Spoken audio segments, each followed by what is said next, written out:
All right, there you go. Okay. So firstly, guys, I just want to say thanks for Ryan Garnhum for joining us today. So I want to just quickly go into an overview of how we met. So when we first met, it was about 15 years ago. I actually met him through my sister, who was dating him at the time, and now they're actually married.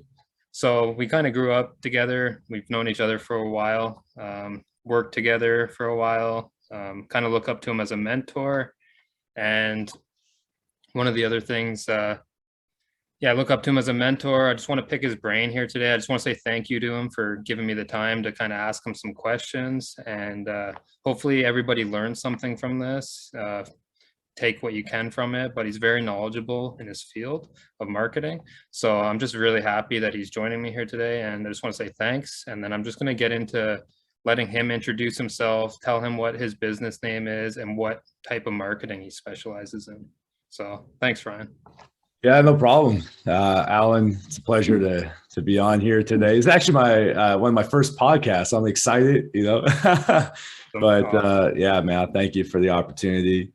And yeah, Alan and I, we've known each other for, like Alan said, 15 years, a long time, and ended up marrying his beautiful sister. And so we've been through a lot together in life, all kinds of different I guess ventures and stuff, whatever you want to call it. But we've worked together, like Alan said, and yeah, and so a few years back in 2017, I had worked construction for about 10 years, as Alan knows, and the jackhammer was my tool of choice, Both of us yeah, are on.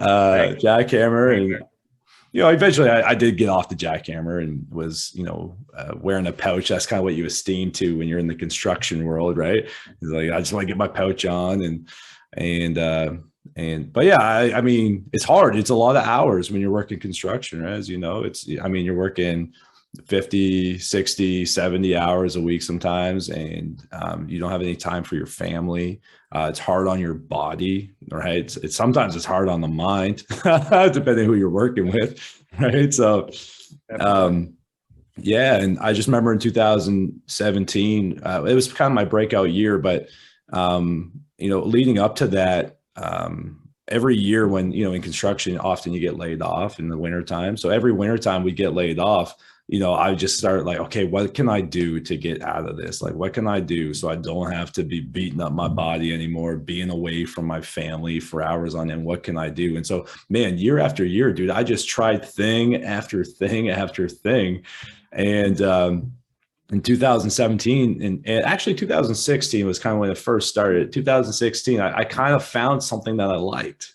I kind of got into like website building and like, this whole work from home concept. And so in 2016, I actually built my very first website, and I'm sure we'll talk about it throughout this podcast a little bit, but I built my very first website for a company. I'd never built a website before, not in anything like in grand scheme. And then it was kind of towards the end of my unemployment at that time. So I had to go back to work. So I worked one more season. And then that season of work, I just like, I was reading books. I was getting my brain into things. And then in the November of 2017, I made the final commitment. I'm quitting my job. And I started on this path and haven't gone back since, man. Nice. That's awesome. So firstly, I just want to kind of say that's awesome. Like most people aspire to kind of get out of a job that they don't want to do. Like me included, I'm kind of trying to follow the same path right now. So it's really inspiring to hear that in the first place. And great that you're actually able to accomplish it. So firstly, just going on the website thing, who did you how did you actually get your first client building a website for? Yeah. So man, this is where like having your network is so important. So my first client was actually my mom's boss. Yeah. So my mom worked for, she still works for them actually. She worked for a tourism company in Niagara Falls. And again, I've always kind of been like a techie nerdy guy, right? So I had played a little bit with websites, but nothing crazy. But the one thing I do have is like, I'll learn something. Like, man, I'll learn it. I'll learn it. So anyway, my mom was talking to me and I was kind of telling her what I was getting into and stuff. And she was like, hey, you know what? She's like, I'll talk to my boss, and like their website is horrible. Like they need somebody to rebuild this website. It's like, awesome. I'll do it. Right. And dude, I mean, I went out there and I bought like, there's a platform called Udemy. I'm not sure if you've ever came across it, but Nice. Udemy is like, you can go and you can buy courses for like 20, $30, you Okay, know? nice. And so it's good to get started, man. It's like, you know, it's a good spot. And I started buying courses. Okay. How to build a website, how to build a website, how to build a website. Right. So from those courses, that's how you actually learned how to build the website. And then Yeah, I had to build a website. And then obviously you go on Google, YouTube, you know, you use all these platforms and stuff. And but yeah, so I was kind of learned how to build this website. And dude, so eventually my mom's boss agreed to meeting with me to build him a website. Nice. That's awesome. And yeah, I'd never built like an extravagant website before, but I told him, I was like, I just did the research and I was like, look, you guys need to have a mobile friendly website. You need to have a website that people go to and they can actually navigate most, you know, and I was like, you need to have a website that can sell. Like right now, I go on your website, I can't sell. I mean, I was nervous, bro. Like, I'm not gonna lie, like just having these conversations with them. And I think the way I won the business was like, I didn't do it for free, but I did it almost for free. Which is good, right? Like you got Yeah. your experience, you got your foot in the door, and I'm sure Yeah. like from that you got more work from them, I right? still do work with them today.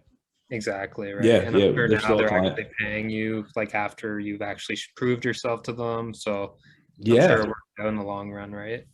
There was one more thing I was going to say about it. I totally lost my mind, bro, but I'm sure it'll come back to me as we Yeah, keep it'll talking. definitely come back to you. Yeah. So how about let's talk about what's your business name and like what do you what areas of marketing do you specialize in? Because I know now you're not doing the web. I don't know if you're still doing web design, but I know you mainly do marketing for companies. So what is your business name and like what areas of marketing do you actually specialize in? Man. So my business name is RG Marketing, Ryan Garnhum Marketing. So Yep, I've RG heard. Marketing, and yeah, we don't. I mean, I still do little bit of website stuff, but it's not really my expertise. Or, well, I shouldn't say my expertise. It's not really my like where I want to be an expert in. Now I do a lot of like funnel builds, sales funnels. Um, so we do a lot of those, and then also, and then on the marketing side, you know, kind of with funnels, you need to have marketing as well. So you know, specialize a lot in Facebook ads, in using traffic sources online. So again, like Facebook ads, YouTube ads, Google ads, things like that, and using these two things to help people grow and scale their business online. People ask me often, like, "Hey, Ryan, what do you do?" And it's like sometimes I feel like I'm like, I don't know, like I'm a crime mob or boss or something, right? Because it's like so hard to explain. And my wife, or your sister Melissa, she was like, "Man, you got to get better at like pitching yourself." You know, like when people ask you what you do, like you always get awkward. I'm like, okay, you know what? I just like this is what I came up with. I help companies crush it online. That's Nice. it. That's perfect. Yeah, increase their sales, increase their traffic to their websites, right? Like kind of I think what you're kind of trying to say, because I've been trying to learn a lot about this myself, is so you use your ads from Facebook, Google, or YouTube, which people see, they click on their ads, which takes them to the sales funnel, right? Is that Exactly. Yeah. what kind of Yeah. like I'm kind of new to this as well, but that's what it sounds like, kind of. Yeah, that's exactly it, man. So we build, I mean, a sales funnel is essentially a website, right? But it has, instead of a website where, you know, you can click all over the place and see different pages, a sales funnel, when you land inside of a funnel, there's only one thing that you can do. And that is either buy. That's buy. Though I guess there's two things, because you can either buy or you can leave. That's Yeah. it. And so sales funnels are very strategic websites where we bring customers through this journey, you know, where they buy something and they come into our world. And then ultimately with the goal of, you know, creating that, you know, taking people who are on Facebook and turning them into a customer and then selling to them, not just at one time, but over and over and over again, creating a customer. That's one thing about reading that book, .com Secrets, is like they say you want to get a lifelong customer, right? And Yeah. eventually you actually want to have them on an email list. That way you don't have to pay for those ads, those Google ads, Facebook ads, YouTube ads, because you have to spend money on those ads. So if you Yeah. can get a lifelong customer and make that relationship with them, it's more about giving them value, these customers, not just trying to sell them something as well. Am I correct on that? Or Yeah, absolutely, man. Like, yeah, you want to build a relationship with your customer. I mean, obviously, as a business owner, you're not going to build, a physical relationship with everybody, but you want to have a product that people like, right? You want to have, and not just one product. I've seen one product stores. I've worked with one product stores, and there's not really a relationship that gets built. There's not more things that you can offer to them that can solve their issues or solve their problems, right? So it's like you want to find, first of all, an audience that you want to work with, right? And then you want to have the right products for that audience. yes, And then exactly. yeah, so That's awesome. Okay, so I think we already talked about this at the beginning. I was going to ask you what you did before marketing as a career and why did you decide to change, but I'm pretty sure it was like you were saying, you were working those long hours, construction. You wanted to change. You liked working like online. I'm sure like a big part of you wanting to do marketing is like compared to the web design. It's just like you probably prefer the whole like getting traffic through the ads and then actually building funnels. Like I'm sure you enjoy it to some extent, and that's probably why you're still doing it. yeah. So the interesting thing with internet marketing is it's very scientific, if I can put it that way. And I'm no scientist, bro, but I do like numbers.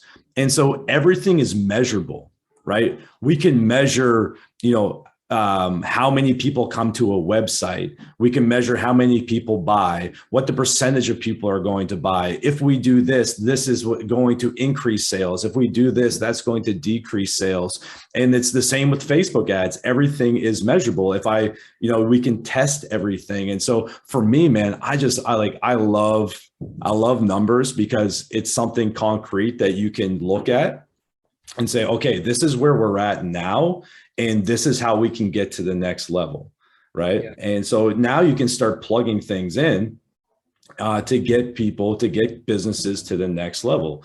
And man, I've done that multiple times. I've taken stores where, they might be doing $5,000 in revenue a month, and we've taken them to $80,000 in revenue a month just by looking at the numbers. Like, man, if we just do this, if we just do that, we can tweak this thing, and we can what we call scale. We can start scaling your business. Yes, that's awesome. And so I love that, man. I nerd out on it. I love it. I wake up every day now, instead of looking at a jackhammer, I'm like, man, I'm excited to go and do what I do. And whether I do that, I work from a laptop. So whether I do that in my home base of Niagara, or if I do that in Florida with my family, I can do it wherever I want, man. It's great.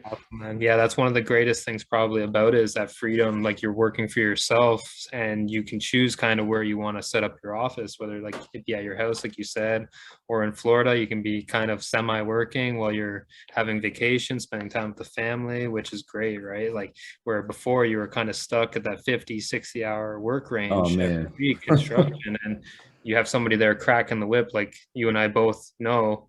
It's nonstop all day, and you have somebody screaming and hollering at you if you're not working quick enough, and even if you are working quick enough, usually they're still on you, right? Yeah, We I know know. that, right? Especially with the companies that we worked for, like Oh, Ryan and I man. both worked on the bridges together, right? So I can see the difference when he was doing that job compared to now. Like it's just so much happier doing something that he's passionate about, right? And that's a big inspiration to me, and that's why I've kind of taken the same steps that he's taken, but I'm just not there yet, but I hope to be there someday, right? So it's really cool to see. It's just one of those things. So anybody out there can do it if you put the work in, right? But you got it, like you said, a lot of trial and error at first. I'm kind of lucky that he actually went through the trial and error at first, because now I just kind of have somebody I can ask the question, so I don't make some of the same mistakes he may have made. So pretty lucky in that sense. That's the value of having, and I think we're going to talk about this. I'm just looking at our notes too, but I think that's the value of having a mentor or a coach is you can save yourself a lot of headache, and not make a whole lot of the same, not maybe the same mistakes, but just you can cut through all the nonsense and get to the result faster, right? 100%. I get to learn all the knowledge that you've learned over the years in a way shorter period of time, right? Instead of you learning all that knowledge in 3 years, I get to learn it maybe, a few, like 4 or 5 months if I keep asking you all these questions, depending on how quick I want to learn and how much you're willing to teach me, right? So, absolutely. So yeah, we'll get on to that more with one of my questions for sure. But so what made you choose marketing as a career choice, specifically internet marketing? I think you kind of touched on this a little bit, but what kind of made you get into the marketing side of it? It was honestly like I tried other things in the past. Like, man, I had a landscaping business when I was like 22 or 23, and and then I ventured into some other things. And I think what I was really desiring more than anything was freedom of time and, working from home. Those were the two things that I really desired.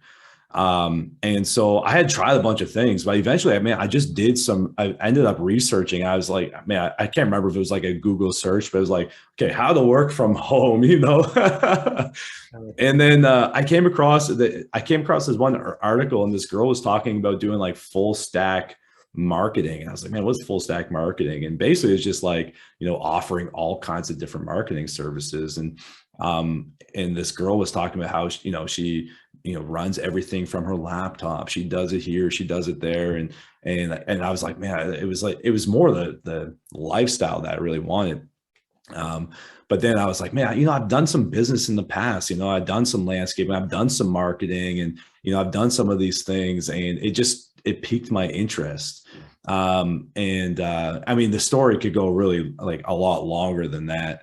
But then some things just kind of laid out, right? Just kind of, sometimes when you start walking through opportunities, more opportunities come your way. Or when you start traveling down a road, right, certain things start coming your way. And that's kind of what happened, man. There was just like, I was like, hey, I like marketing. I'm kind of interested in that. And all of a sudden it was like doors were starting to open. My mom had a boss who needed a new website. I was like, hey, I think I could probably build him a new website. Right. So it's kind of went along those lines.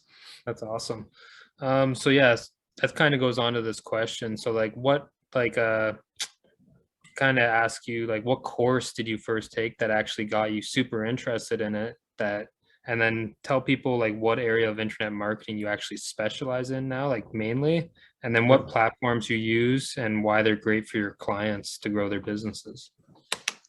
All right, man. So a bunch of questions in there. So let's start. Like, first course I bought was again on Udemy. I haven't used Udemy in a long time, but man, there was a time I had like 10 or 15 courses in there. Nice. Is it still a thing or no? Oh yeah, Udemy. Yeah, Udemy's still out there. Okay. But the first course I bought on there was, like I said earlier, was how to build a website, right? And then I kind of got into it because I'm like, man, like I can build somebody a website, but like websites, like a website on its own doesn't mean anything. Like some people think, oh, if I build a website, everybody's going to come to my website. No, it doesn't work like that. You can build a beautiful website, but if you have no marketing, you just got this piece of real estate online and it's not doing anything. Still need the traffic, right? Exactly. You need the traffic. And I thought to myself, like, man, if I'm actually going to, like generate money for myself or generate an income, if people are going to pay me, they want to see results. So it's like, I can build them a website, but if I can bring them customers to their website and actually get them sales, people are probably going to want to start paying me more money because, hey, I'm actually helping them grow their business. Yes. And so because of that, I started diving into marketing, like paid marketing online. And the first course I actually took was a Google Ads course, learning how to run Google Ads. And I started doing that for that tourism company I was telling you about. So I kind of went from a website build into like, hey, we can do Google Ads for you too. And And yeah, so I ran some Google ads, and then I ended up going on vacation in 2017 when I finally said goodbye to the boss. Yes. No respect, man. I still respect you, Mr. Boss, but you know, but I ended up going on vacation, and I met somebody while on my vacation who was doing the exact same thing that like I was wanting to get into, and like he was already way down the path. And I was like, wow, like this feels like it's meant to be. And one of the big things that he was doing at the time was Facebook marketing. And he was buying ads on Facebook, and he was doing incredibly well, like just crushing it. And so I was like, okay, I got to go into Facebook ads now. And so then I bought a Facebook ads course and learned Facebook ads, and then just kind of grew from there. I started running Facebook ads for people, and yeah, man, it's just you can't underestimate the value of learning. You like, it's so important. 100%. So you started with Google Ads with that first customer who you were building websites for over the Falls tour, and then you did the Google Ads. You met a good contact. I'm sure he's probably a mentor of yours now. Yeah, and we'll talk about that if you want, man. If you want to go down.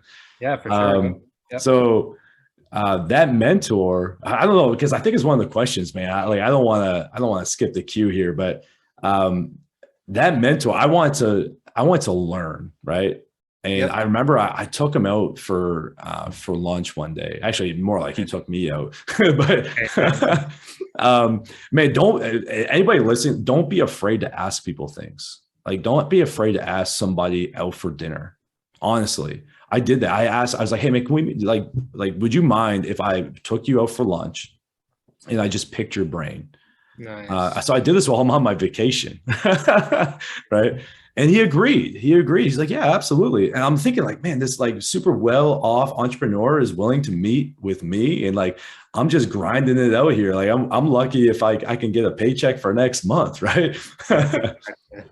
But he agreed. And we sat down, and man, I picked his brain, kind of like what you're doing with me right now, but we were in person. Nice. And man, I just asked him like question after question after question. And we got to the end of our conversation, and I was like, okay, man, like, what do I got to do? Like, what can I do to be coached by you? Right. Like, what do I got to do to be like one of your students, whatever? And he's like, well, I typically charge $10,000 an hour for coaching. I was like, I was like, I fell off my chair. I was like, what? Yeah. Like, I've been sitting with you for like an hour and a half. Like, how much do I owe you? Yeah. Like, we're at a place called the Cracker Barrel in the US. And it's like, our meal might've been like $30. Yeah. You weren't expecting that answer. No, I wasn't at all. But he was like, you know what? He's like, typically what I like to do sometimes is just do like an internship. Like, he's like, the best way to learn is to just kind of be over somebody's shoulder and learning it step by step. He's like, for anyone who's wondering, an internship is an unpaid time at a company. All right. And I was like, man, I'll do it.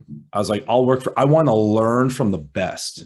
And this guy works with like top names in the industry, like big, like Fortune 500 companies, works with big time entrepreneurs. And I'm like, I want to learn from the best. And because I want to learn from the best, I'm willing to work for free. I will do it. I was like, I'll work for free. I was like, I'll do whatever it takes to learn what you know. And he's like, all right. He's like, I'll keep you in mind. That's what he told me. I'll keep you in mind. Of course. And so, bro, I went home. And I was all energized from our conversation, and I was like, man, I'm going to learn more. And I did, man. I just started studying more and trying to get involved more into the marketing world, trying to grow my business. And I remember I was at the gym one day, and I was listening to all his podcasts too, man. Like I was just like visualizing like this thing is going to happen. Right. And I was at the gym, I'm working out, just finished listening to his podcast, and I get a text message. It's from my friend in Florida. And he was like, hey, bro, he's like, remember we talked a couple months back about doing an internship? He's like, we're looking to bring someone on right now. You interested? And I was like, absolutely. Yes. And awesome. Bro, I'll tell you right now, 90% of the income that I earn today is from that one contact. Wow. That's awesome. And from working for free. That's great, man. Yeah. That's the thing, right? Like, I don't think people realize sometimes they all want to get started with these, like, they want to get started getting paid well right away, firstly. Right. Some people are willing to work just for the knowledge. Like, that's Yeah. one thing to talk about. Like, I mentioned to you a lot is with that book, Rich Dad, Poor Dad, Robert Kiyosaki. Amazing book if anybody hasn't read it and they're Yeah. looking to get in business or marketing or anything. But one thing I learned from that book, and it changed my whole perspective about 3, 4 years ago, was I got laid off from a job, and I'm not going to go too deep into this, but I had to take a huge pay cut to start working locally. But one thing that he said, I literally read this book right as I got laid off, and one thing he said was work to learn, don't work for the money. So, Yeah. and the money will come eventually because you need to actually provide people with value for them to want to actually hire you and pay you. So you need to prove yourself first sometimes. And it's kind of just like I kind of like live by that now. So you have to know something. So that's why like I'm trying to just educate myself as much as possible because without having value to like help a company out or anything, or like be willing to work for free sometimes just to get your foot in the door to get that experience. There's going to be other people out there who are willing to do it. Like you have to put that work in and just be willing to work for the experience sometimes, and the money will come in the long run. You just have to be willing to like provide people with value. I think that's the problem. Too many people want to take without giving, right? So And like, man, when you think about it, right, like how many people go to school and they'll spend, 30, 40, 50,000, even more on a degree, and they'll take 5 years to do that. So you're actually going in the hole to learn a skill, and you're not even promised a job after. You probably have very little contacts. You might have some professors and stuff that you've met along the way, right? But you have very little contacts. You're in the hole $40,000, $50,000, right? And you really don't have any, like, there's nothing promised to you. Whereas, like, man, if you work for free or for very little, like entry level pay, when you do that, first of all, you can get in the door with almost anybody, right? Because 100%. people are like, yeah, you want to work? Yeah, absolutely. But if you show that, like, yes, I'm willing to work for free and I want to learn man, you can learn like skills that will transform your life, right?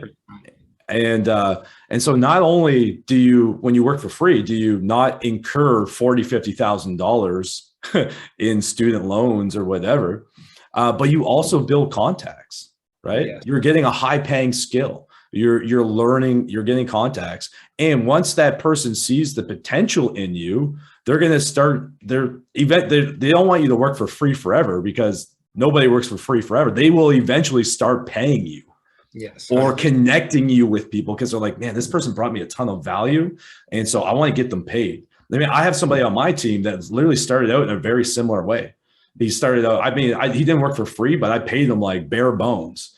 But man, I want to get him paid all the time because he just grinds. He works hard, right? That's awesome. Yeah, So exactly. That's the thing, right? He provided you with value. So now you want to give back to him, right? Like he gave to yeah, you. And it goes like both ways, right? Like he's willing to provide you with value, and then like you provide him with value as well, right? By maybe giving him a contact or, finding him, yeah, some clients or whatever, right? But yeah, that's one of the greatest things about it is like if you're willing to put that work in and provide these companies with, or like somebody you like have a relationship with value without expecting anything in return, that's where you're gonna see like you're just gonna get to learn everything, right? So that's awesome. Like that's one thing I've been reading a lot about, and like from these entrepreneurs and like these people that are successful is like a lot of people out there just like expect stuff, right, for nothing. But it's like you gotta provide some value, or yeah. like right. So it's great to see, right? Because like I've also read it before a few years ago, and then I'm just hearing it over and over, and it's important, right, to give back. You got to give to people first. You can't just expect to have everything given to you, right? You got to work for it. So that's one of the coolest things about this industry too. It's not easy just to get in, right? But yeah, it's great. Okay, so if anybody is just wanting to learn, all they have to do is find somebody and say, hey, can I work for free for you so I can learn some skills. Exactly. And there's so many places where you can find people, by the way. Like some people are like, I don't even know. Man, don't let your mind limit, the possibilities. People let their minds limit them, man. Dude, there's Facebook groups. There's networking groups in town. There's places where people can go and get the experience, right? You just have to be willing to put yourself. I met mine at a church, right? Like you just have to put yourself out there. Yes. You can't be afraid to meet people and make No. connections, right? You got to make connections with people. And that's one thing I definitely struggle with. Like I'm lucky I know you, but I have to, like I just took that YouTube ad course. So I think there's actually a Facebook group in that as well. So I'm going to actually join that Facebook ad group and just try and see if I can make some contacts through there as well. And then, yeah, so just you have to be willing to put yourself out there and like learn. So you have like the confidence to actually start getting the work experience, right? Once you have the education. Absolutely, man. Contacts equals let's say that again. Contacts equals contracts. 100%. Grant Cardone says that, man. And it's like, just go, man, get contacts. Dude, to be honest with you, like I'm actually more probably an introvert than I am an extrovert. Like to ask my friend in Florida, who's now my friend, who wasn't my friend then, to go out for dinner, that was a big step. And I remember Melissa, your sister, my wife, she was like, man, you just got to put yourself outside your box. Just do it. She's like, and sometimes you just got to get outside your box, right? Exactly. And you'll never, man, it will pay dividends for a long time. Yeah. Well, it's like one of those things, right? Like I'm big on like, if you ain't like suffering or getting comfortable being uncomfortable, you're not going to grow, right? Like if you're always doing the comfortable thing, staying safe, you're not putting yourself out there, you're not going to grow as a person, right? So especially in business and in marketing, I feel like, because you need to make, like you said, you need to make those contacts, right? So by putting yourself out there, like you said, you're an introvert. I'm very much the same way. Like I've had my own, like I've been self-employed with my own construction business. So I talk to customers a lot, but at the same time, I don't do a lot of sales. Like I'm a subcontractor, but it's just like over the last 3 years, even just talking to these customers, being polite, trying to like remain professional. And then it's like built up my confidence a lot, just trying to talk to people in general. So, and it's those people skills, but like at first, like before that, I was completely like, we're on the jackhammer all the time, right? You're just stuck on that thing 11 hours a day. You're barely talking to anybody except for your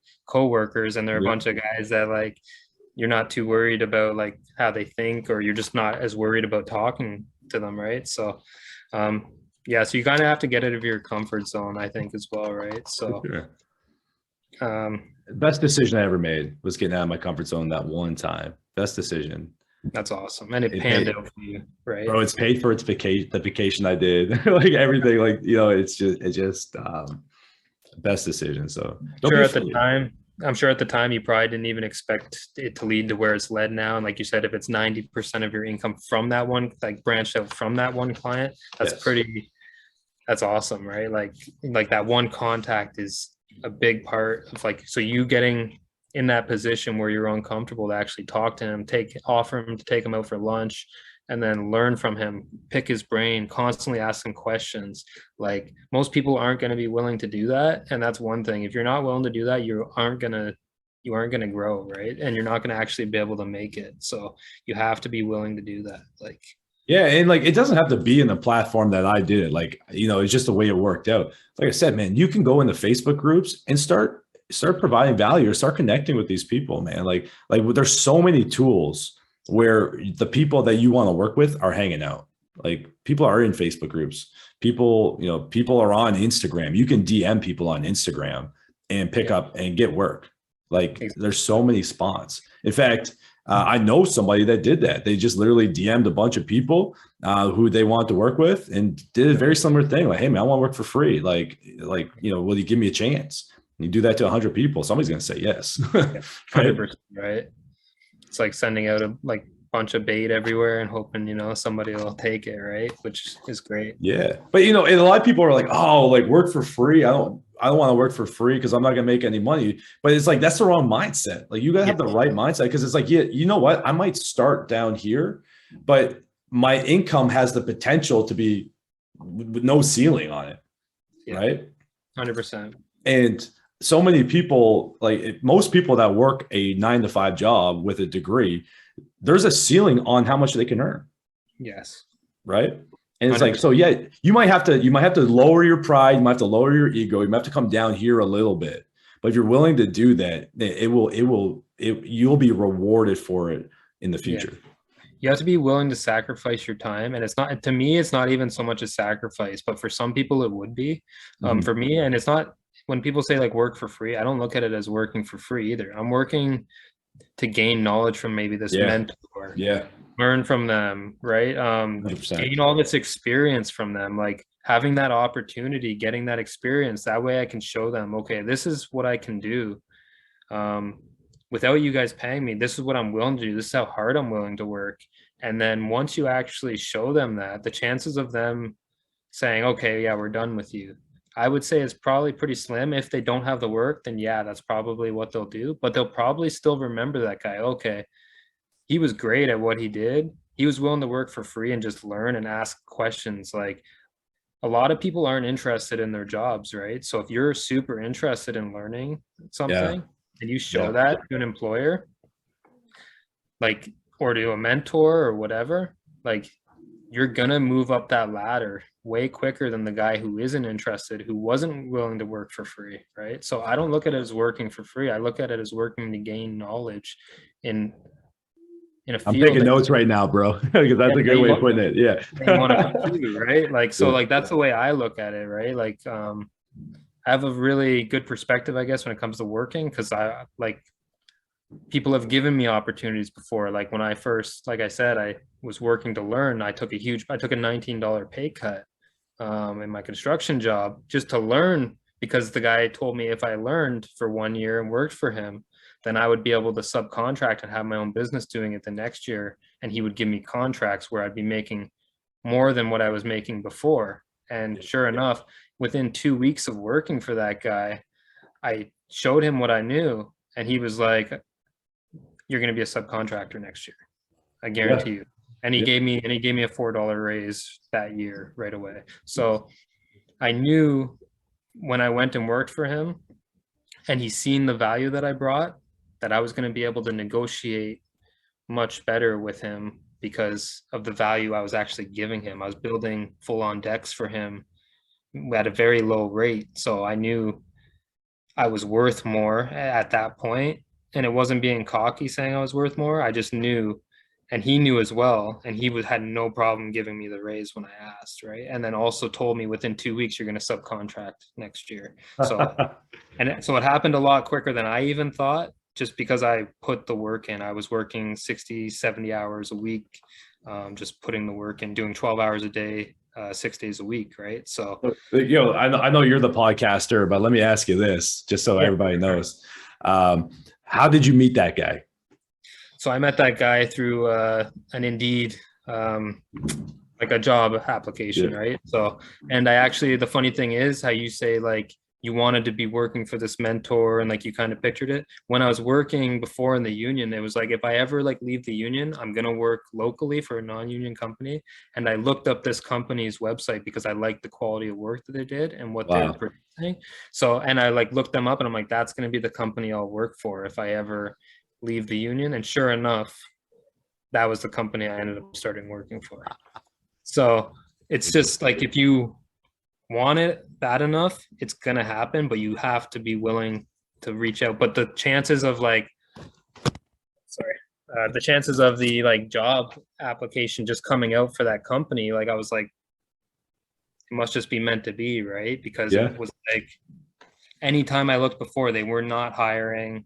Just so happened that this guy wanted to grow his company and get another subcontractor that year that I just got laid off at that time. And I had a job 3 years previously, like constant. So it was weird how that worked out. So kind of like the same thing with you. You were listening to his podcast and you were just like hoping that you'd get that call from him, and you finally did, right? So absolutely, man.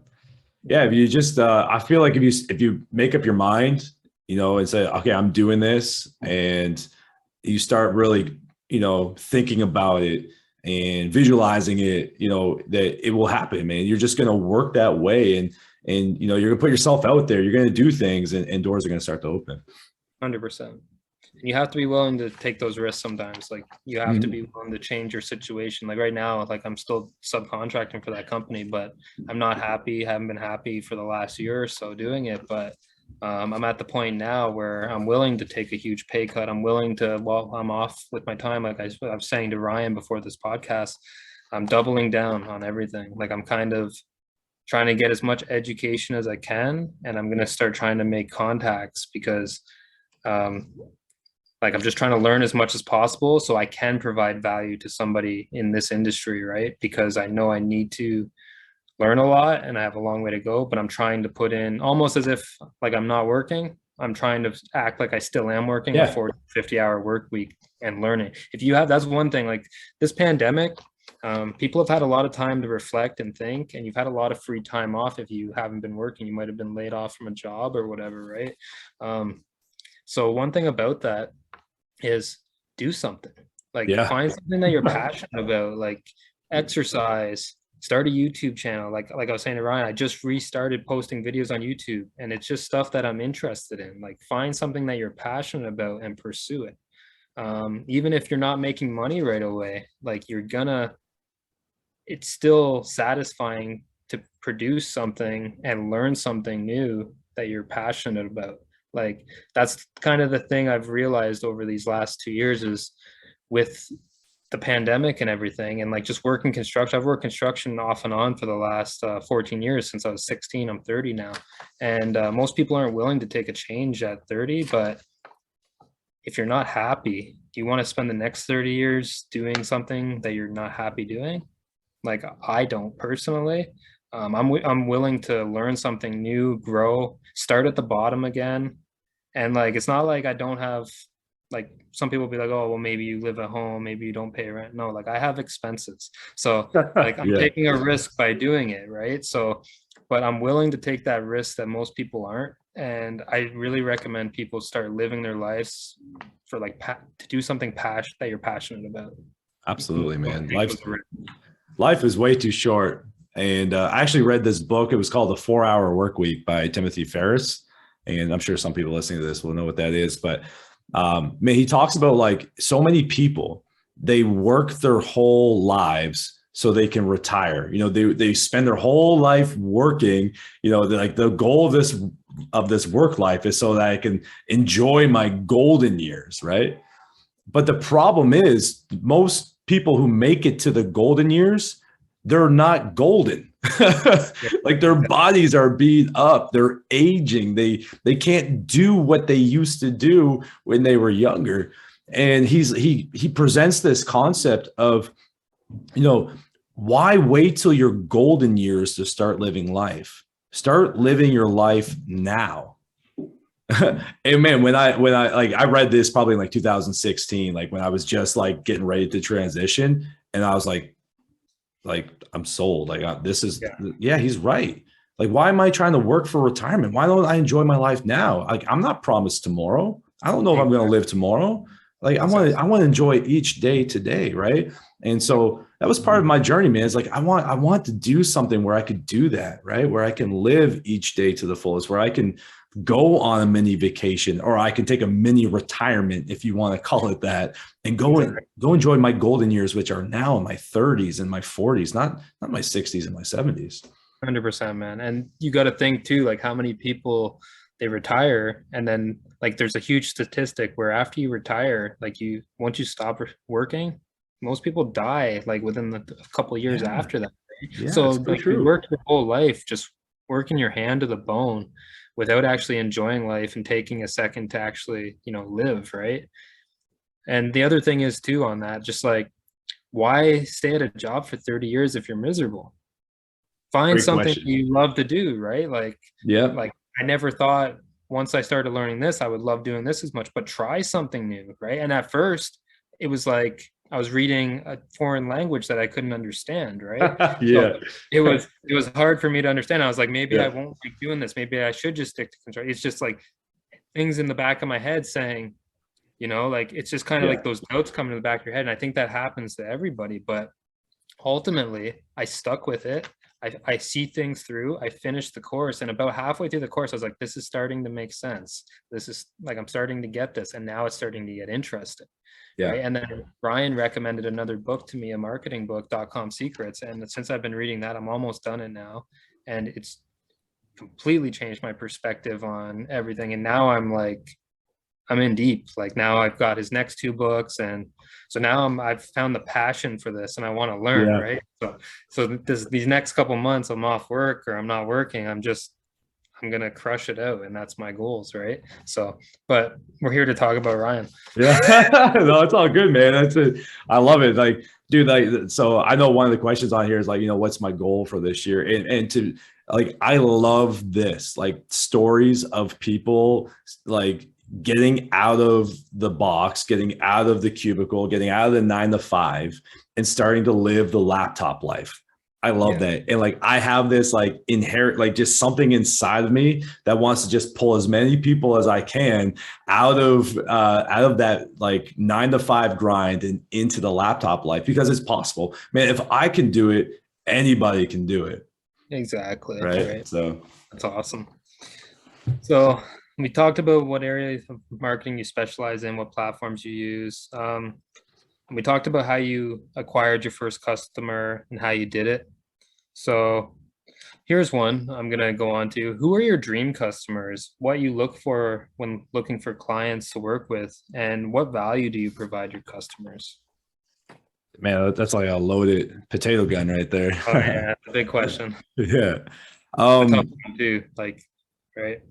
Yeah, for me, I want to work, first of all, with people that align with my values and align with my goals. Man, I've had customers where, or clients, if you want to call them that, where our values aren't the same, or yeah, that's probably the big one. Like our values aren't the same, and the relationship just didn't work out. I actually had that happen to me recently. It's just the values just weren't lining up, and yeah, it didn't work out, right? So for me, it's like I want to be aligned with people that value hard work. I want to be in line with people that value integrity, right? People who are honest, people like just good people. Like that's who I want to work with, right? And then I also like, now that I've kind of grown my business a little bit in terms of like an actual customer, I look for people. I want to work with companies that that value who I am, right? And have the resources, to show that value for who I am. Yes. You want to be compensated for what you're worth, I'm sure, right? Because Yeah. you provide, like you said, that one business, they had 5,500 in sales and you did some funnel stuff. I don't know if you did some website stuff and you grew their sales to 80,000. Yeah. Like that's a huge increase, right? Huge So value.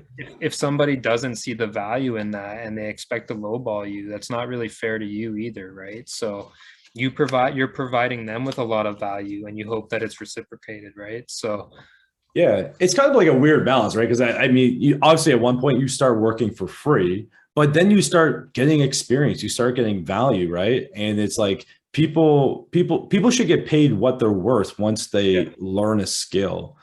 And so yeah, I mean, I try, like, I'm a little bit selective now where like I won't necessarily work with startup companies and stuff like that, just because I know how it is, right? It's not that I'm biased or anything. It's just that a startup company, especially if they don't have a lot of funding, they like, they're on a budget, right? And it's like they're just trying to get everything done at the lowest dollar. And so for me, I've sat down with multiple startups and I'll advise them and I'll coach them. I'll be like, man, do this, do this, do this, do that. Yeah. Right. But it's never a good relationship, because if something does go south, whatever the reason, you know what I mean? It's just like, it can really affect the relationship. So yeah, I try to work with companies now that are trying to bring on somebody that's going to bring them a ton of value, and they recognize that and are willing to compensate because of that. 100%. Like, I think kind of like your biggest thing is like, you don't want somebody like super emotional that's going to be, if you make one move, like where they can't afford it maybe with their budget, right?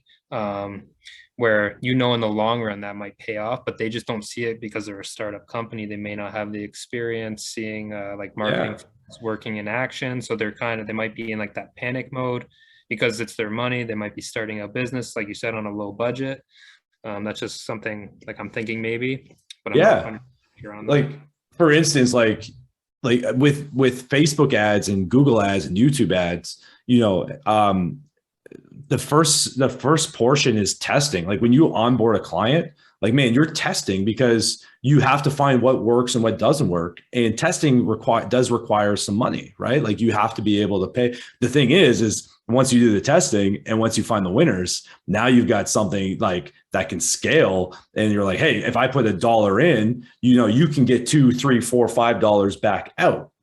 But we Yes. got to test to find that first, right? Yeah. We got to do some testing. And so a lot of times with startups, they just don't have that, right? Like they don't have the budget for testing. They don't, and I know that part of the problem, like every startup needs to test, right?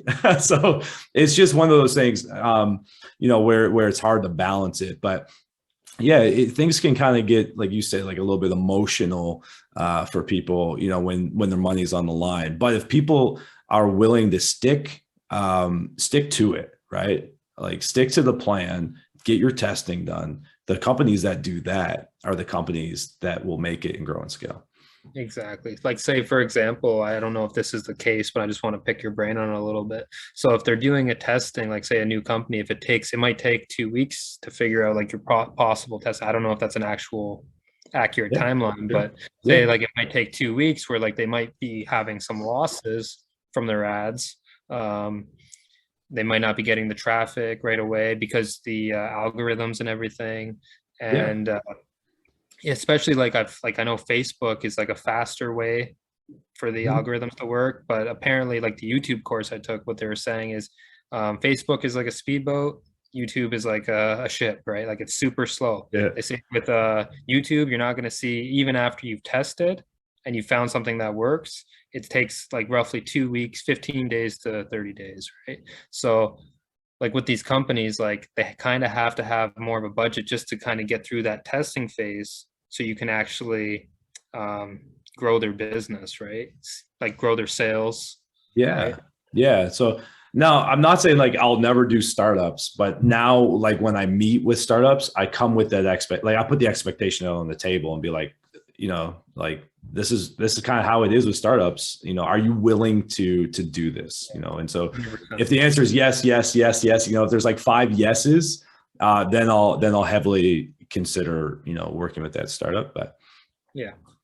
But yeah, And man, there's I'm sure one thing like Russell Brunson talks about this too, like their goals have to be realistic as well, right? Like yeah, I don't know if you look at that for like a customer, like if the guy is like, okay, I want to, say just for example, I'm just throwing out numbers, like I want to do a $10,000 budget, but I want to make $10 million in my first year.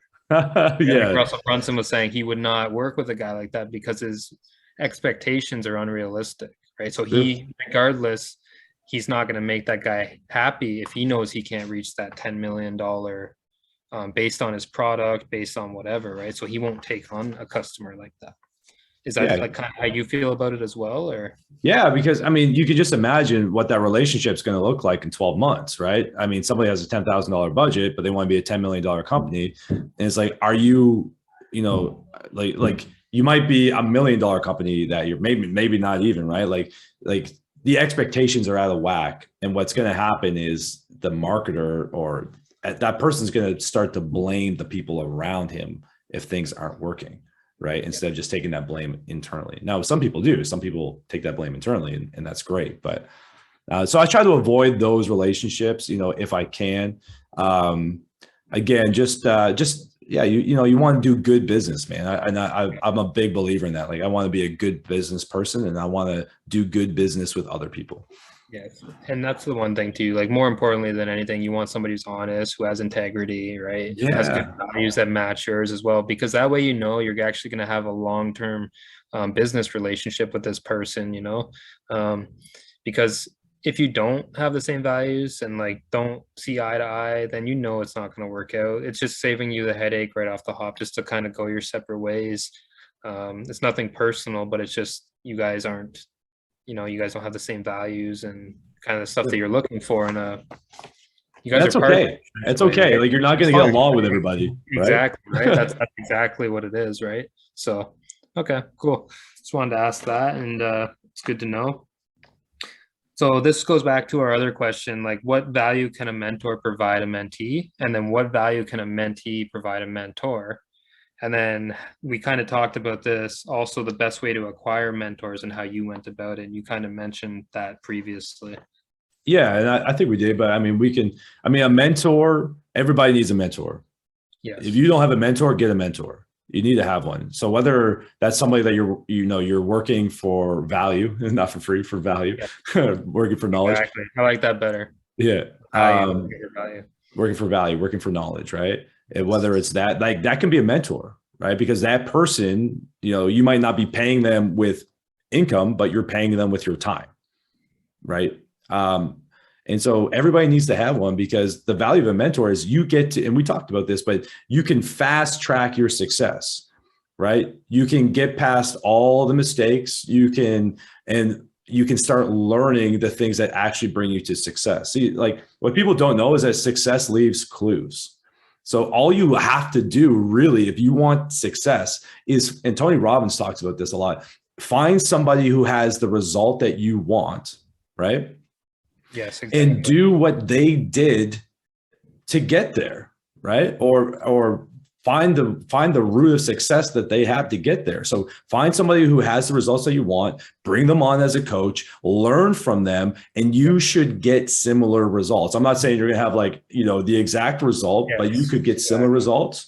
You could have greater results, right? Yes. Yeah, So, and that's kind of where I'm at with like you, is like I look up to you as a mentor because you're where I would like to be, and you've literally kind of followed the same path. You worked the construction, you didn't yeah, want to do it anymore. You put in the work in the winters and took courses, willing to learn. So like I'm kind of following your footsteps. So like I would look up to you as a mentor, sure. and that's kind of like you've already been there, and you're kind of where I want to be, right? And then like you said, eventually like there's no limit to where I could go once, I learn more and more, right?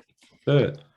Um, and I mean, like, this might be a little off the subject, but Yep. it's It's really okay. important. It's really important that you find something that's going to change somebody's life. And I've been reading about this from Russell a lot lately. It's really been sinking in. Like, man, we should be life changers, right? Like, we should be offering products and services that's going to change somebody's life. It's going to change somebody's business.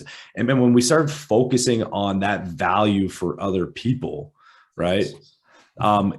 It's like the success just kind of starts coming. And so when you're getting in this, I'm going to tie this in here, you want to find those things that give you joy about, being a world changer.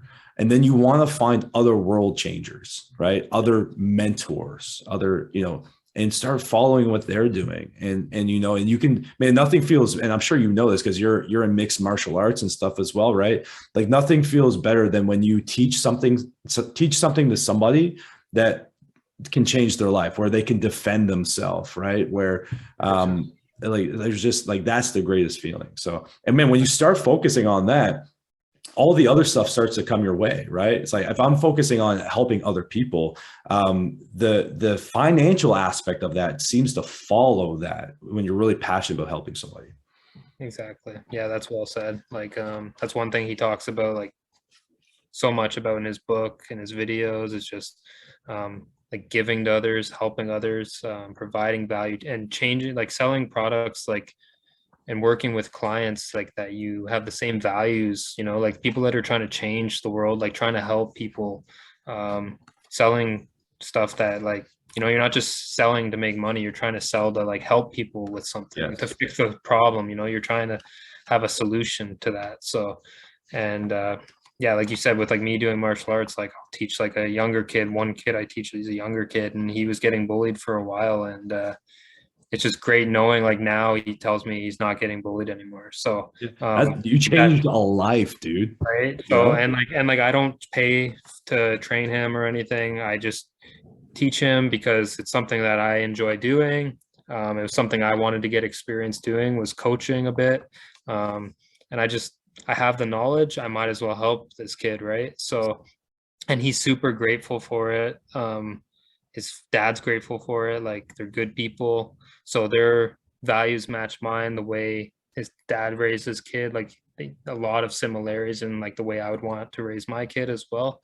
So like if the kid wasn't necessarily the best fit for me, like if he was going out there and kind of using the martial arts to hurt kids instead, then I would have an issue with it, right? So it's even that for me, like finding the right student for me is big Yeah. too. So like having the same values, that respect, being responsible, you know, not talking back to his parents, and like these are things I kind of try to instill into him as well, right? So um, and if he didn't, he knows that, you know, like I probably wouldn't coach him anymore. So, or I'd have a good talk with him and explain the reason why he needs like to change, right? But he's a great kid, and it's great that I could help him out in any way I could, right? I'm, you know, grateful for that opportunity just to change, even just changing one life, you know, makes a difference. Um, Really. you know, so yeah, so like for a mentee, like what would you look for in a mentee as a mentor, the other side of that coin? So a mentee, I just want people that actually want to do something, Nice. right? Like give me somebody that's pliable, if I could put it that way. Yeah. Somebody that can be taught, somebody who puts their ego and their pride aside and says, Nice. look, I'll learn. Yep. And somebody, I brought on a mentee maybe last year, and it since hasn't worked out, and there was no drive. Mm. And so I think it's really important for mentees to have a drive. Yeah. Be willing to work hard, even if you're not getting paid. Be willing to put the work in. Be willing to train. Be willing, and not just willing, but actually doing it, right? Be willing to be a doer. Yes. And people who take action are people who get results. And so yeah, I don't want to help somebody that doesn't want to help themselves, right? So 100%, man. 100%. That's the key. If you don't want, even like as a student of martial arts, if you don't want to learn, it's very hard to teach somebody that doesn't want to learn, right? yeah, it's hard. Like, yeah, it's very hard, right? So it's like you're kind of just trying to, you know, like they don't want to be there, they don't want to learn. You're never gonna want they're never gonna retain what you're trying to teach them, right? Because they're just not interested in it, and that's okay. But like you need to have that right away, I think, right? So like, yeah, that makes sense, right? Like you said, that one guy, like your mentee didn't want to learn or whatever, he probably wasn't interested. So it's just one of those things. It's no hard feelings, but kind of just, you know, there's Yeah. probably a different route that's better for him, you know? There was just no drive, right? Like you want to see, there should be some drive in there. Like if you're being coached or whatever, there should be some drive, right? Yeah. um, and some willingness to just get outside your box a little bit, some initiative, like those are great things too. But yeah, but mentees, like I think the question was what kind of value can a mentee bring to a mentor? Yes. And it's interesting because every time you work with somebody, you learn something new about yourself, right? And so whether it's like becoming a better teacher, right? Like, I mean, you can learn, like there's always a symbiotic relationship between a mentee and a mentor. Like just as much as the mentor is learning or the mentee is learning, the mentor is learning as well, because they're learning how to become better. They might learn certain things about their character, right?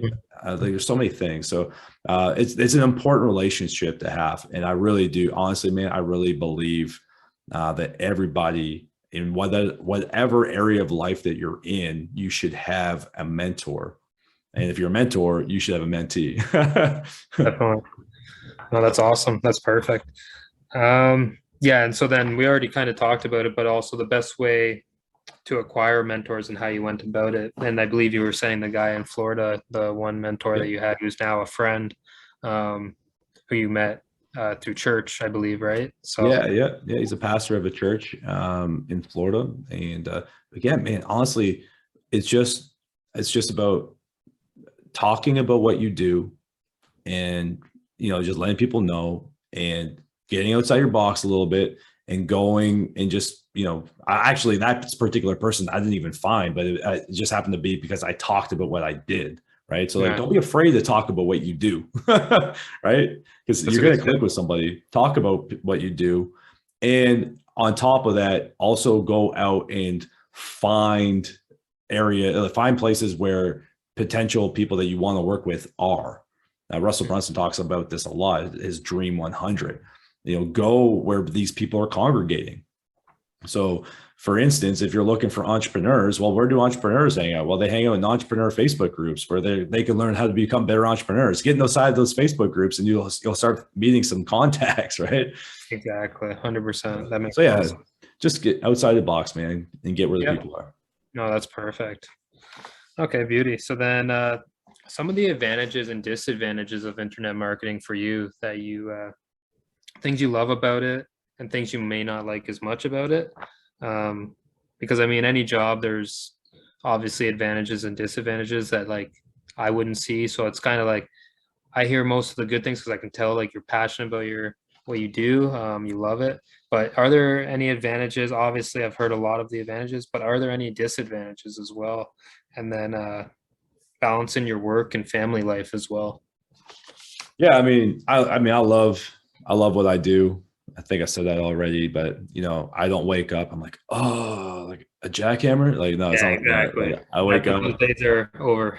Yeah, and it's interesting. It's like because man, in this industry, at least, like it's like the more work you put in, the more value you bring, the more money you get paid. It's like whereas in construction, it's like yeah, you might get a little bit of a raise, but you'll get a foreman and they'll pay you $1 more than everybody else. Like Yeah, the amount of time you put in to get what an extra dollar an hour back, and that's pretty much like any hourly job, right? yeah, One of the best things about being an entrepreneur, even like being self-employed, you get paid by the contract, or so like if you can get a job done in 20 hours compared to 40 and the contract's 5 grand, well, instead of taking you 40 hours a week to make that 5 grand, where working for a company you're kind of set on that 5 grand 40 hours, which is just an example. Like you're obviously most jobs don't even pay that much, right? But like that's kind of the nice thing about it is like there's no limit on what you can make, right? So no limit, man. And that, it's like anything, like, every job has its good and bad. So not that I really think there's a whole lot bad about internet marketing, but there's definitely challenges, right? Like for instance, with like Facebook ads, like, Facebook ads was like the gold, dude. Like it was like you put $1 in, you're getting like $8, $9, $10 back out if you got the right system. And then all of a sudden, out of the blue, Apple stands up and they're like, hey, we're going to introduce this new version of our phone, right? Where we're going to make it where people have to opt in order to be marketed to by marketers on Facebook. And they so call that's that what now. iOS 14. And Uh, it was like the death of marketing on Facebook. The golden years ended once that was implemented. oh wow. And Facebook fought it, man. Like they were fighting with Apple tooth and nail. And I think that's like one of the challenging things is that, it is ever evolving and because it's in the technology world. And as we know, technology, I mean, dude, like 15 years ago, we weren't hardly on computers, I mean, maybe we were, but you get what I'm saying, right? Like, Advanced quite quickly, right? So right. So constantly rapidly changing. yeah, it evolves. And so you have to be on your game, man. You got to be willing to kind of move where the crowd, I'm not saying to like move with the crowd, but you got to kind of be willing to move and switch and pivot and kind of, almost, I don't want to say you want to be like, you have to be the forefront of like the next best thing, but you do Yeah. have to be aware and aware that like, hey, this golden train that I'm on right now, it might not be here tomorrow. Right. So you do Yeah, have to be exactly. aware of that. So you kind of have to take advantage of that while it's there, because like you said, then the times change. Like just even that Apple implementing that new rule where people could just opt out to not getting marketing on their phones, where before you didn't have a choice, right? Like I have an Android anyway, so I'm constantly going to be getting that marketing. But how many people actually use Apple, right? And for now, what happens when Android decides to put that same thing in, right? Exactly, right? So So things how change. So how has that affected your Facebook ads then in marketing? Has it Yeah. made a big difference, or have you had to Yeah. pivot and change into something else? No, I haven't had to pivot and change into something else. I mean, I think you shouldn't put all your eggs in one basket, you know? So as marketers, we should be learning other platforms or at least connecting with people that know other platforms. You Yep. know, we should be doing that. But sometimes like Facebook is just like a vehicle, right? Like it's one vehicle that you can drive to get to where you're going. YouTube is a vehicle. TV commercials are a vehicle, radio is a vehicle, podcasts are a vehicle, right? And so Facebook's just one vehicle in the puzzle. But you know, there's some things that we did when the Facebook when this update came out, where we said, hey, you know what? The cost to acquire a customer is going to go up. And so we need to do some changes to our funnel where when a customer comes in, that we're actually making more dollars, or they call it an average cart value. We're making more money per customer than what we were doing before. And so, man, we actually learned a lot. So sometimes these challenges, like they do come, but you can pivot. And if you're willing to learn, you can actually come out of there with like a greater knowledge. And so, man, because of what happened on Facebook, we made it our goal to raise our average cart value. And now all of a sudden we've learned like, hey, you know, we can actually make more money per customer now on the first transaction than what we ever thought was possible before. Right. So You guys actually came out better because of the change, because you had to yeah, adapt to it and change what you guys were yeah, doing.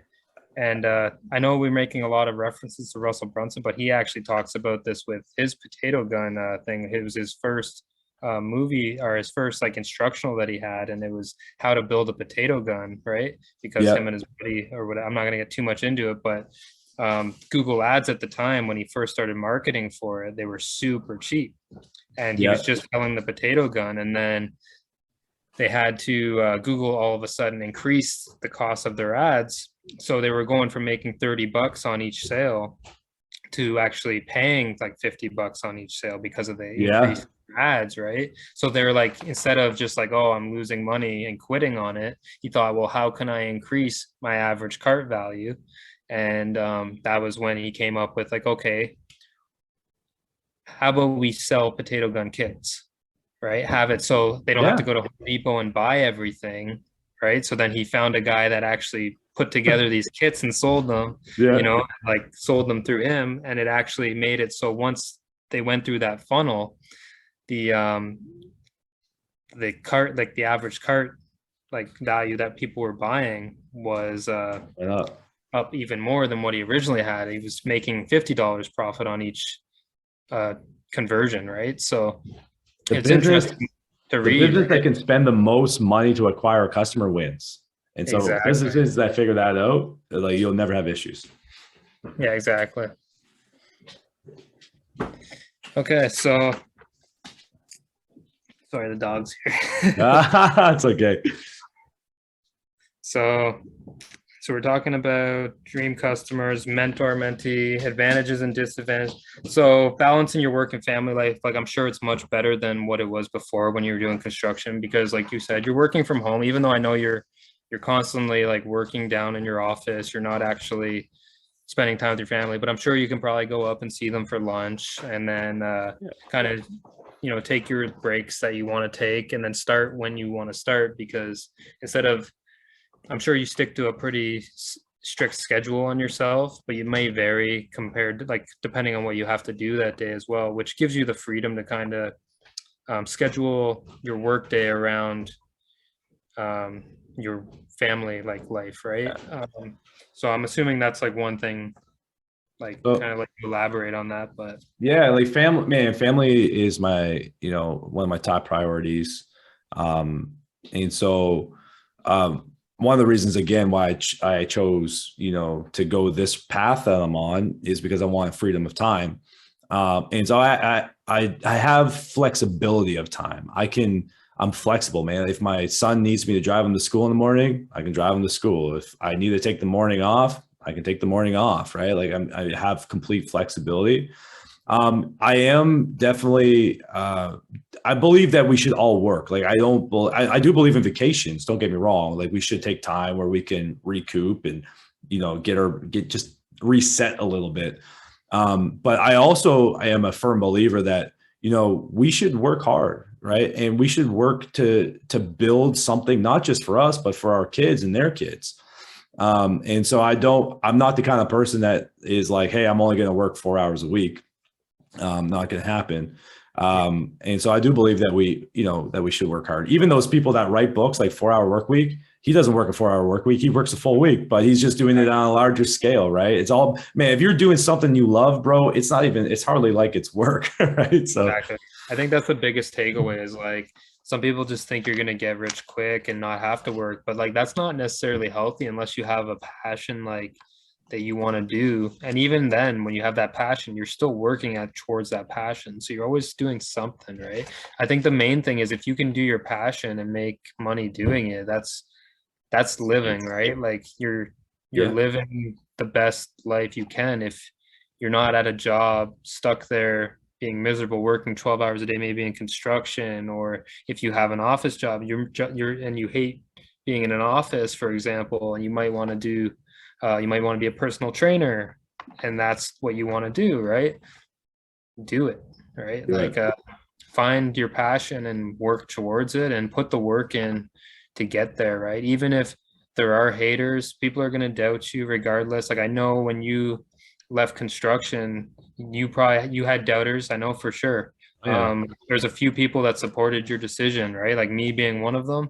yeah, I've always like think do what makes you happy, and I always tell people to even like my sister, right? Like leaving her job recently, always told her do what makes you happy, right? And like who cares what everybody else thinks, because they're not the ones in your shoes, right? So sure. ultimately at the end of the day, you have to do what makes you happy. Not don't try and please somebody else because you're never going to please everybody. And at the end of the day, they're not the ones doing it. So Yeah, I kind of ask them that question anytime somebody doubts me. It's like, or says like, do you want to or why would you give this up? Why would you leave this job, high paying job? Well, it's like, I'm not happy doing it. Well, it pays well. Well, why don't you do it then? yeah, What exactly. you want to say, right? It's like you go do it for a week and see if you still want to do it, right? So you got to do what makes you happy. I think that's awesome. Like that you've found your passion. You get to work from home, and you can't Yeah, beat that. man. No, and dude, sometimes like I'll switch my schedule up, so I'll do some work at nighttime. Nice. Like man, I recently was in Florida for 3 weeks Yep. and just balanced I had time for the beach. I got there, I got a tan, it's fading now, but I Yeah. got there and we enjoyed it, man. And the best you mentioned it like a moment ago, like it was chaos when Melissa, my wife, Alan's sister, it was chaos when she was working because I'm working, she's working. And so one of my goals, man, was okay, I want my wife to be able to quit her job and Nice. and be at home with the kids. I want Yes. that. Like that was a goal. And dude, I had that goal like written down like 5 years ago. And finally, just this past year, because of the choices and this career path, if you want to call it that, or this lifestyle path that I've taken, Melissa was able to quit her job.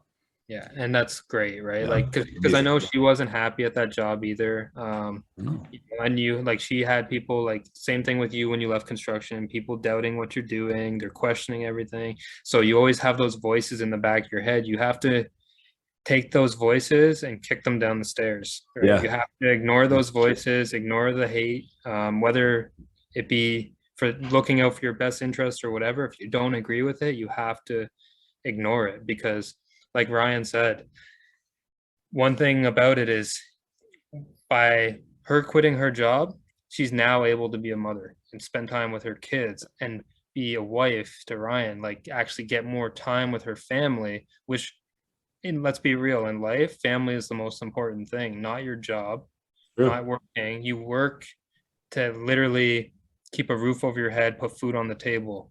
And if you can find your passion while you're working, great. But if you want your wife to stay home and take care of the kids and that's what she wants, I think that's great also. So happy that she was able to do that and Yeah, Ryan dude, was able awesome. to Ryan was able to find a career where she could do that. Like, and she left a really good job too. Like, just so people Yeah. know, she left a really good job, like in people's eyes, like, but she wasn't happy.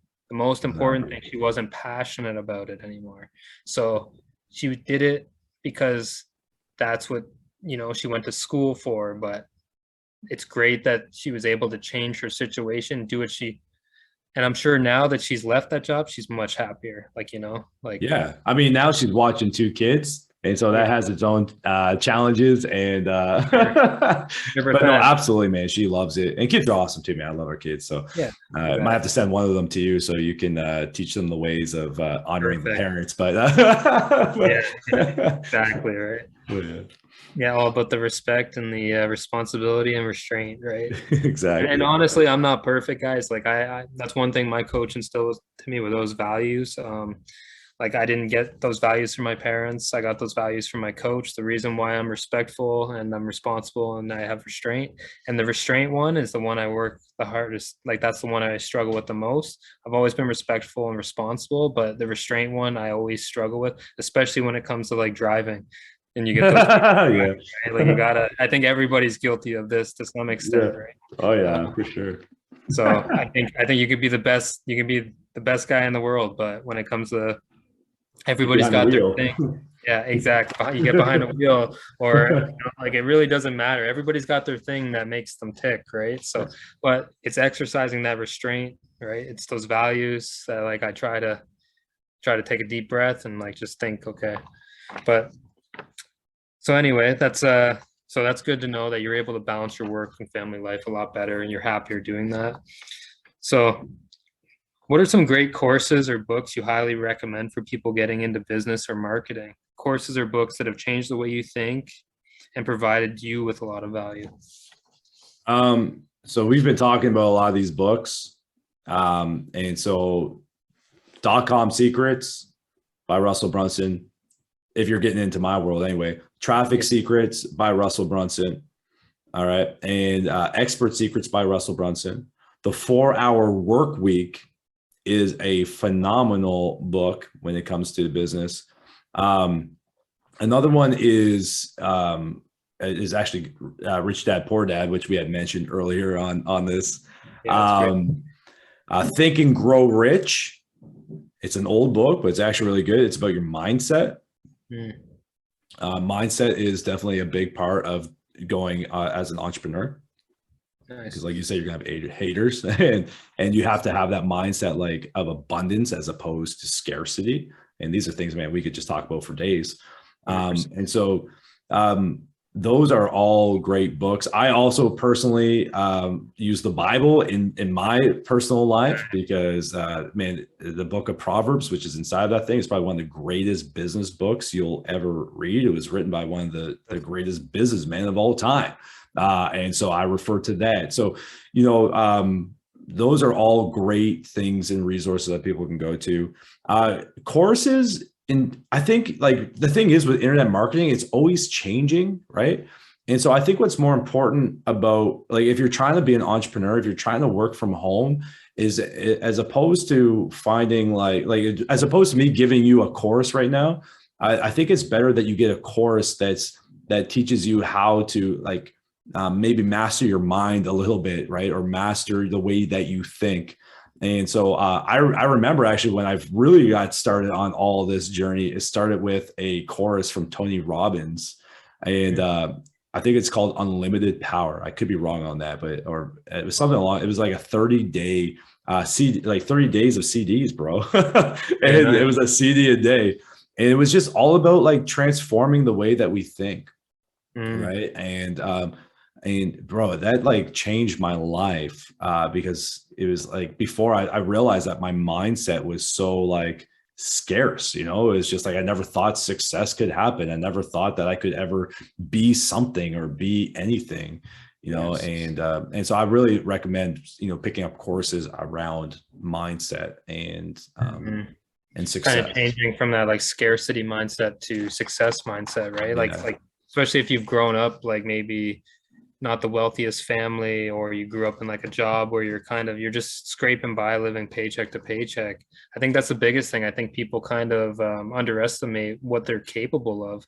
Um, that's Yeah. one thing. I was just watching a video with a guy, and that's what he was mentioning. Like, he wasn't a racehorse. Like, he wasn't the most intelligent guy, but he just kept putting in the work. He worked 93 hours a week, learning and working on self-improvement. And he just sold his company for $1 billion. Like, this was somebody who wasn't the most intelligent guy, wasn't the best, like the best at anything. And he's like, I'm just going to outwork and I'm going to be the learner.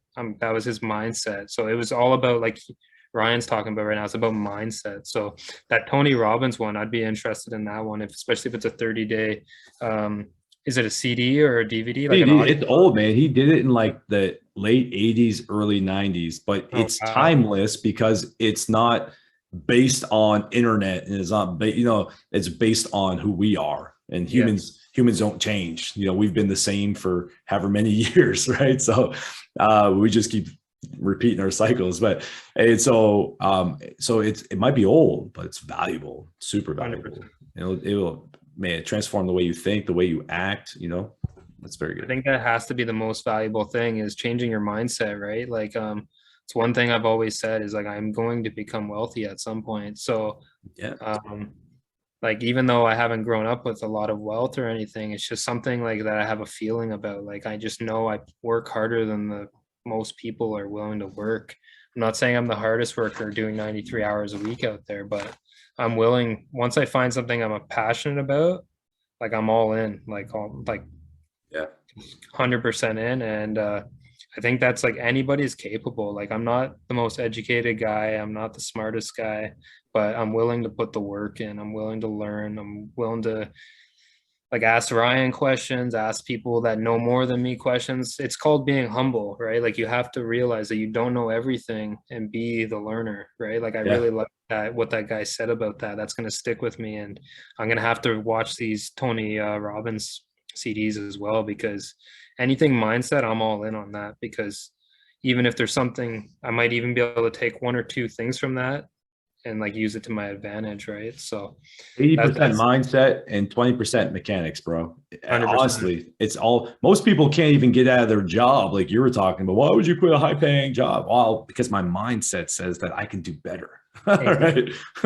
There's that feeling inside, like when you go to your job and you're miserable and you're like, is this my life? Right? Like, Yeah, there's that feeling, and it's the worst feeling you can possibly feel. It's just for like sure. knowing you're investing so much of your time into maybe a boss who treats you like crap, or like a job that you hate. Are you actually going to do it for the next 30 years?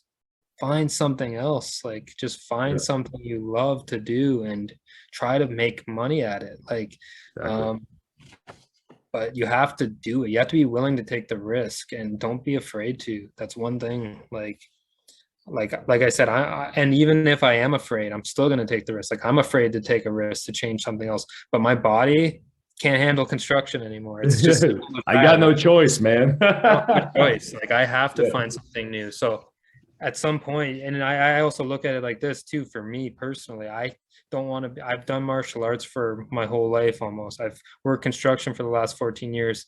I've worked like hard in the kitchen since I was 15. So I I'm remember. done doing physical work. My body is just done with it. And my Yeah. mind is, more importantly than anything, my mind is done with it. Mm. I'm literally, even if somebody asks me to do a little task that involves woodwork now or something, I'm literally dreading it. Like, which somebody be like, oh, you're a carpenter, you want to do, just do it to make a little money. No, like, I am dreading it. I'm miserable doing it. So why would I waste any of my time doing that?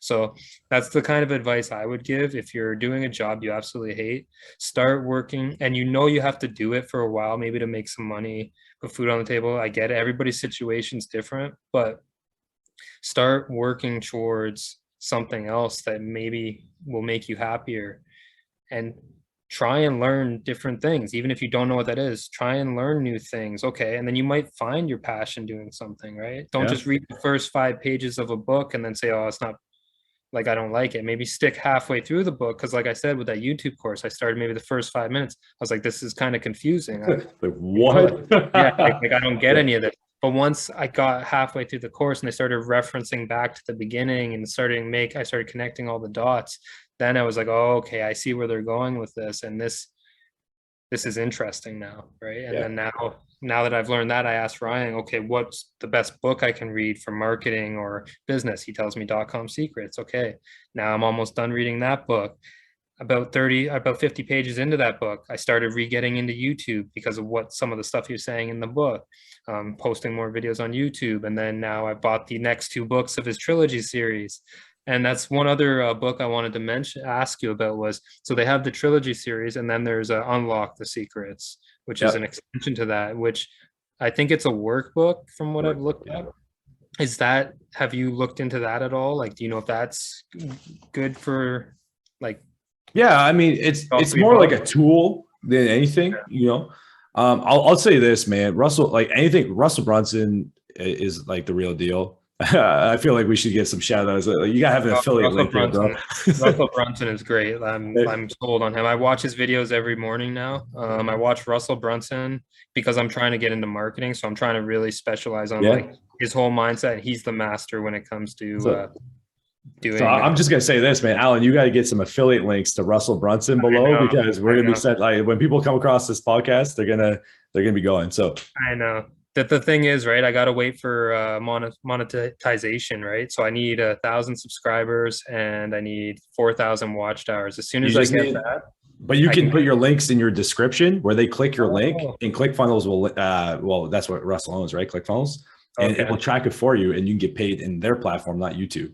So yeah, Okay. yeah, So I we can don't talk need. I about don't. that after the call, but Okay, perfect. Yeah, we'll have to get into that because right now it's not monetized my channel. So, yeah, uh, but yeah, so we'll that's get you something. monetized. That's obviously something I'm trying to work towards. Yeah. But yeah. So so now I'm just gonna ask you, what are some of your goals for 2022, and what you're hoping to accomplish in business or marketing agency, maybe in the long term, like over the next 5 years? Yeah. So my goal for 2022 is to kind of launch my brand.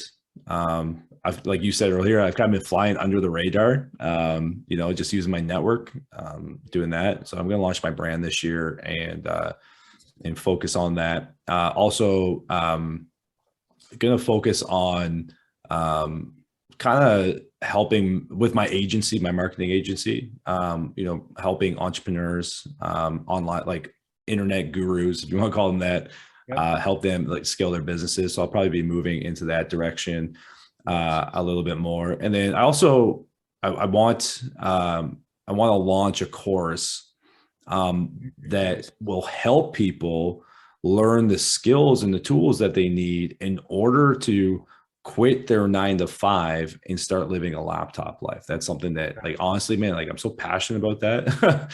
And I love surrounding myself with people that want to do that. And so yeah, it's kind of where I'm going this year. That's awesome. And that's huge. Like you said, that provides a lot of value to people, a course like that, right? Because if somebody's working, especially right now, like if anybody's not working with COVID situation, right? Like it's something that they can do is take that course and then from that course, learn the skills to start doing stuff online from home, right? With just a laptop and like a very kind of relatively low budget, even if you can, like bite the bullet, take the course. Like if you already have a laptop, great, then you have even less of an investment. And in the long run, it's going to pay off for you if you put the work in, right? If you can get to the point where, okay, now you're your own boss, maybe working from home, and you're making way more money than you ever thought you would working for somebody else. And you're actually, you know, selling a good product or helping people out or doing, teaching, like martial arts or teaching how to play music online, like guitar lessons, whatever, right? You make a course. So these are things that Ryan has already accomplished on his own. So it's great that he's willing to share that knowledge, and that's one of those things that can change the world, right? Literally take people that are miserable at their jobs and do a job that you're gonna love doing. So find Absolutely, your man. passion. So I think that's really cool that you're doing that. So what is some advice you'd give to people looking to get into internet marketing? Somebody like myself, like the best advice. We've already talked about a lot of this, but also like what are some things that you can add on to that kind of would help? Maybe So somebody even less than me, like that doesn't know anything about it, if they're looking to get into marketing or business online or. so three things. Start reading books. Most people, a lot of people do not like to read. I didn't like to read for a long time, but start reading books. Learn a high income skill. Learn a skill that's going to get you paid more than $15 an hour or $20 an hour. Learn a skill that people are getting paid $2,500 a month for, a few hours. Learn a high income skill. And then be willing to work for knowledge and not for money. Work for value. Those are my three keys to like getting out of that lifestyle. And maybe the fourth one is start networking. Start growing your farm now, even while you're not even really doing anything. Just start getting to know people, get in those, I've said before, but get into those Facebook groups, add them to your Instagram, just get out there and find people and start connecting.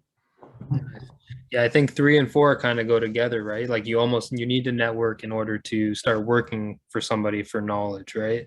Yeah. So like that's a great advice. That's the one thing I struggle with, but I need to work on is the networking.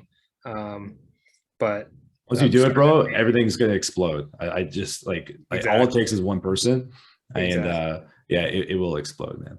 For sure. No, it's awesome, man. All that stuff was great. Like I've asked you a lot of questions. Pretty long podcast. I'm assuming it's probably pretty long, probably an hour or two by now. I think we're almost at 2, man. I don't know if anyone's going to stick on to watch this whole thing, but that's all right. Yeah, that's okay. Well, yeah, we're doing getting into Joe Rogan podcast territory here, so it'd be nice. But either way, I learned a lot from this. I hope anybody watching learned a lot from this. I want to thank Ryan for his time. If there's anything like you said, your clientele is, you're kind of very picky on who you're getting for clientele because they have to match your values, a certain budget, and because your value at this point. But if there was anything that you want to, like social media or anything where people could follow you or reach out to you in some way, if you want to share that, that'd be great. If not, that's cool too. It's just for sure. I actually, man, I built my entire business up with very little social marketing. I literally use my network. So I haven't really, this year is the year that I'm actually launching my brand. So it's like, so yeah, man, you can hit me up on Facebook. You just look me up, Ryan Garnhum, to see my name in the little box here. Hit me up with a message. You can hit me up on Instagram, which is the same thing, Ryan Garnhum, right? So you just hit me up there. And shoot me a message. I'm not one of those people that don't respond. So if you got a question, whatever the case is, definitely here to help and to help change somebody else's life, man. That's what I'm here to do. That's awesome. So I want to just thank Ryan for his time. Like that was a super long podcast. Like you said, hopefully somebody actually listens to it. If not, cool. Like I still learned a lot.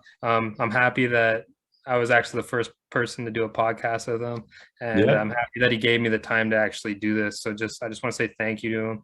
I'm going to be posting this on YouTube, so if anybody has any comments, they could leave them in the comment section.